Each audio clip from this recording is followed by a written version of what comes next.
What is up guys, Andy Forrestine Runner here and welcome back to another video, and today we're talking about training by feel to improve your all-round running.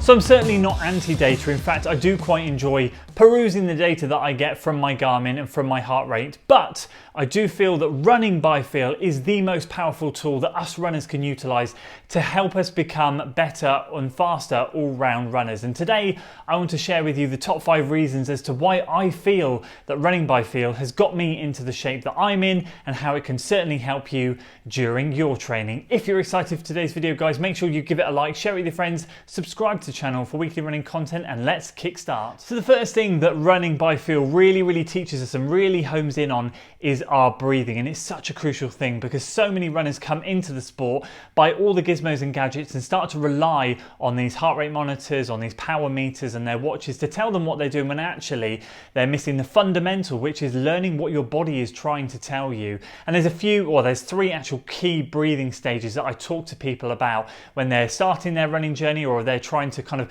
detox a little bit off technology and try and work a little bit more on running by feel. And that is the breath in versus the number of steps you take. So when obviously you're running easy, I say to people you should be able to have a conversation. That's something you hear all the time. People say conversational pace, but from a breath perspective, I like to think of that as for 1 breath in you're taking 4 steps, and 1 breath out you're taking 4 steps. So at that point you're able to take 4 steps, and then you're able to take another 4 steps, and then you might step up to the next zone, and that might be 1 breath for every 3 steps. And that might be what I would say to people as kind of like a moderate going into a tempo zone. So then you can kick on to 1 breath for every 2 steps, and that's when you're approaching your threshold, or that's when you're starting to work a lot harder. From a very stripped back basic perspective, those are the 3 levels that I like to talk about, and it's called perceived effort. It's how we feel and what we perceive to be a suitable effort for us to run at. I do this a lot, and then what I do is when I've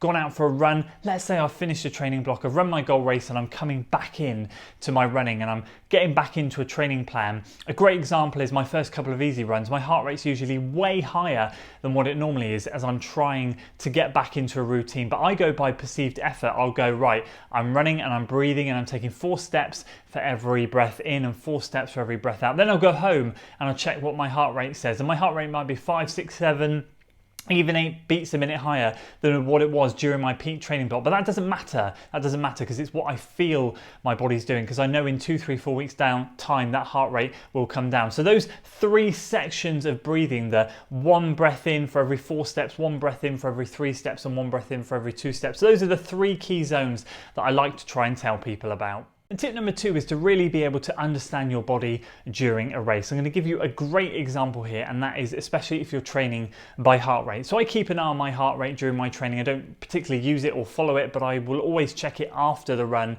and see how I'm doing. It's good to track progress, to see your heart rate come down. Now when I'm training, I'm going to use 10K as an example. I'll do some speed training. It's very rare that I'll get a sustained period in the 170s, anywhere in that realm. Very rare. My threshold's around 172 to 174. That's roughly the turning point for me. But if I was to run at 173, 174 in training, I would really be struggling. I'd be really blowing hard, and I would not be able to sustain that for a long period of time. Flip me into race mode, and when I go into race, especially in this recent 10K and all the 10Ks that I do, I'm hitting 170, 171 within the first 2 miles, and then that's the sustained effort right through to 179, 180 and peaking at 181, 182. That is a zone that I never ever touch in training.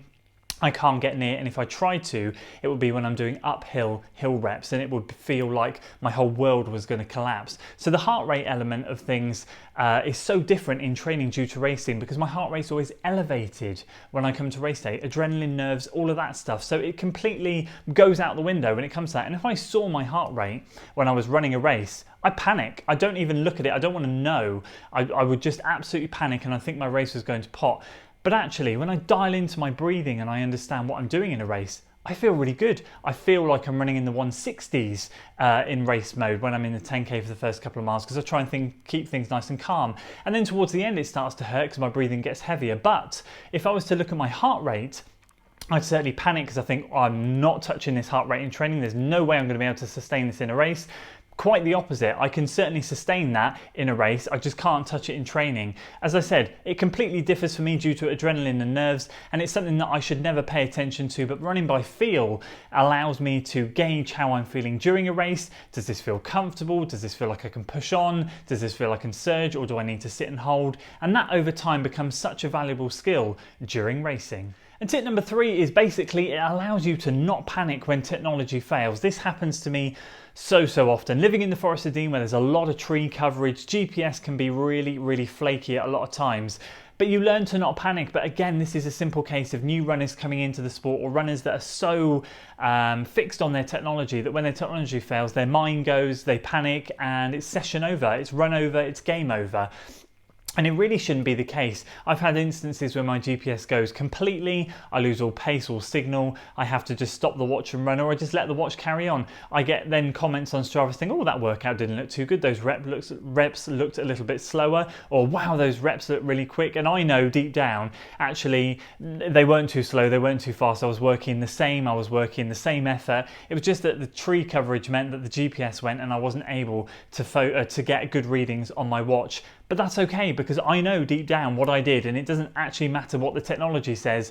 I've worked by feel, and I know that actually when the technology fails, I'm comfortable that I can just carry on, and I know the effort that I'm putting out, and the effort was the same in rep 2 and 1 as it now is in 3 and 4. My watch might not be telling me what it is, but I certainly feel like I can carry on and complete the workout. So it stops that brain meltdown, which I know so many people have when it comes to technology, and it allows you to carry on and train sensibly. And tip number 4, and the biggest benefit, wow, this is my favourite benefit to share with you, and this is a little bit comes from my competitive nature. So some of you might connect with this, and some of you might just shake your head. But when you're racing, you can feed off other people's breathing, and you can use it to your advantage. So what do I mean by that? When I'm running past people in a race and I'm building up and I'm kind of trying to work into a race, if I listen really closely to other people's breathing around me and go, you're breathing a little bit hard, you're not going to sustain this for 6.2 miles, you're not going to sustain this for a half marathon or a marathon, you kind of feed off that energy.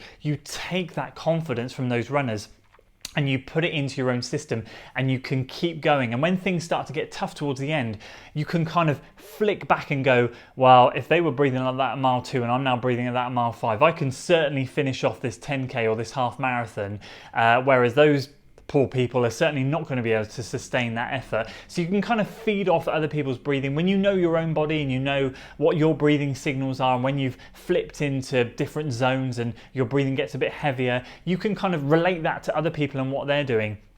And if you often, like me, start off races a little bit conservatively and work into it, you kind of feed off that positivity and you think, right, I can start to pick people off here because they're working way harder than me. So again, it's just another positive in a race environment. And the 5th and final positive, again, going into a race environment, and actually this weekend just gone with my recent 10K PB has prompted me to make this video. And this point in particular is that it learns and teaches you as and when you can surge in a race, and if you feel like you have that ability. So I practice a lot in training about making surges, and I practice a lot about finishing fast in long runs, and I practice going through the gears, making certain workouts so that I can flick gears and go faster and slower and learn to go between the two. And that's such a vital thing in a race when you're in a competitive environment, because I do feel like when you need to drop the hammer, you need to go and you need to break up packs and you need to put a surge in to drop people. It's all part and parcel of racing. So a great example this weekend, if you missed the race vlog,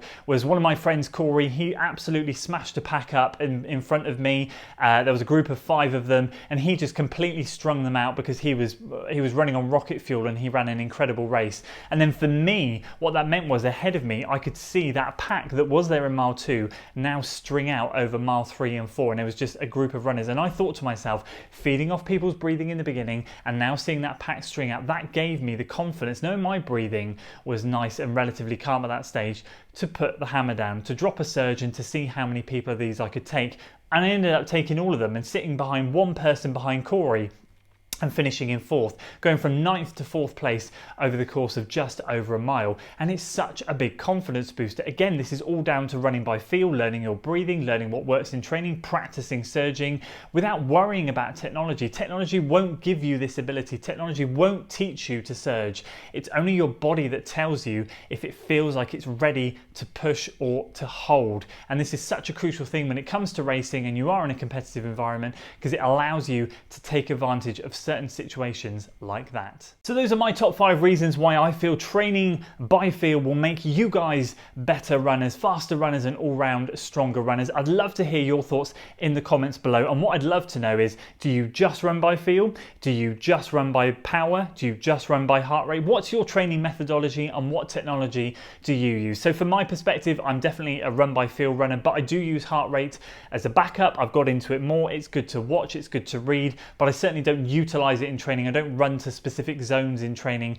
I just like to watch the heart rate come down as the training weeks go by. But I'd love to know your thoughts, because we're all different, and I'd love to hear if you've mastered any of these techniques and if you feel they're beneficial, and if you've got anything to add to this discussion, do leave a comment down below and let's get that discussion going. If you enjoyed today's video, guys, please do give it a like, share it with your friends, subscribe to the channel for weekly running content, and as always, I'll see you in the next one. Until then.